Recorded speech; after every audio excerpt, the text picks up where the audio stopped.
Hey, welcome back to Clean Cut, where we can talk about the truth about just about anything, as long as we use logic and common sense. This season, we're looking at the miracles of Jesus to see what they can tell us about God and his promises to the faithful. Last time, we talked about the Transfiguration, how Jesus briefly allowed some of his disciples to see certain things going on that people typically can't see. Today, walking on water. Like the Transfiguration, it's likely that Jesus only walked on water once, though there are three accounts of it in the Gospels, this time in Matthew, Mark, and John. Of the three accounts, John's is the shortest. And the sea arose by reason of a great wind that blew. When they had rowed therefore about 25 or 30 furlongs, they see Jesus walking upon the sea, and drawing nigh to the ship, and they were afraid. But he saith to them, It is I, be not afraid. They were willing therefore to take him into the ship, and presently the ship was at the land to which they were going. John 6:18-21. John doesn't describe Peter trying to join Jesus on the water or the weather calming down when he arrived in the boat with them. He just says that Jesus was walking on the sea and approached their ship. He does, however, give an indication of how close the disciples were to land.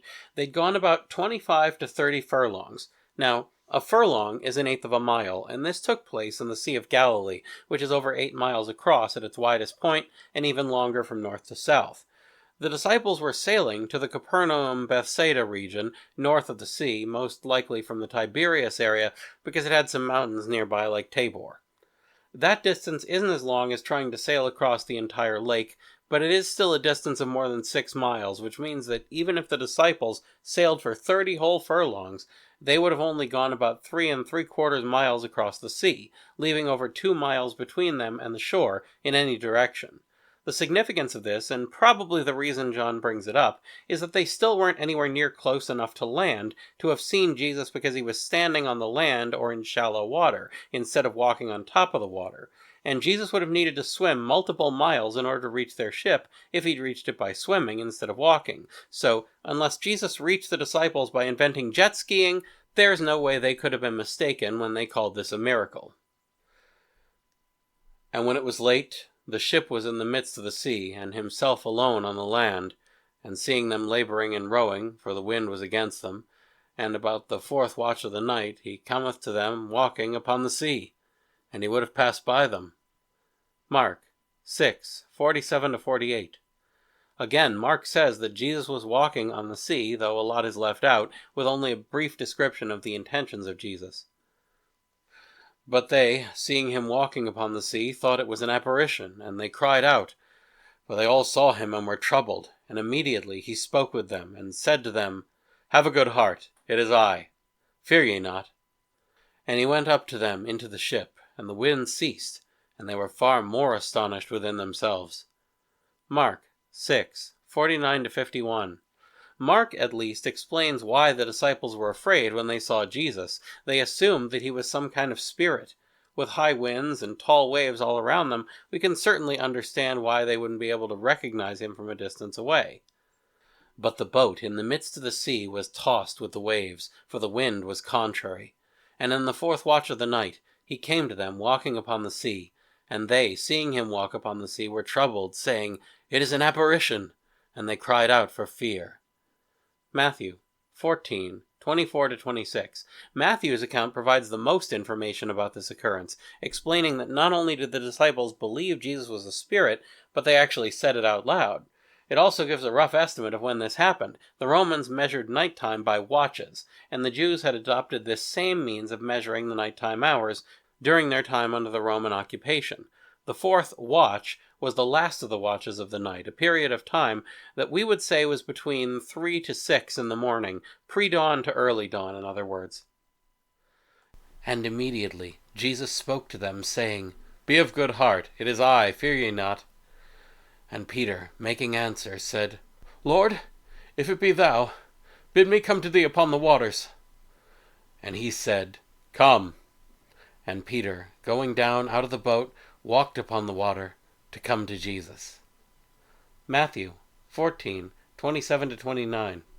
This is another miracle that we'll be touching on later, but Jesus has the ability to grant miraculous powers to others, as well as using them himself.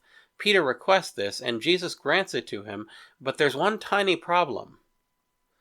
But seeing the winds strong, he was afraid, and when he began to sink, he cried out, saying, "Lord, save me!" And immediately Jesus, stretching forth his hand, took hold of him, and said to him, "O thou of little faith, why didst thou doubt?" And when they were come up into the boat, the wind ceased. Matthew 14:30-32. Peter begins to lose access to the miraculous power given to him by Jesus when he begins to experience doubt and to lose faith. He focuses too much attention on the other forces at play around him, which do look large and scary, but which have no power by comparison to the miracles of God. Peter briefly forgot about that and started to sink.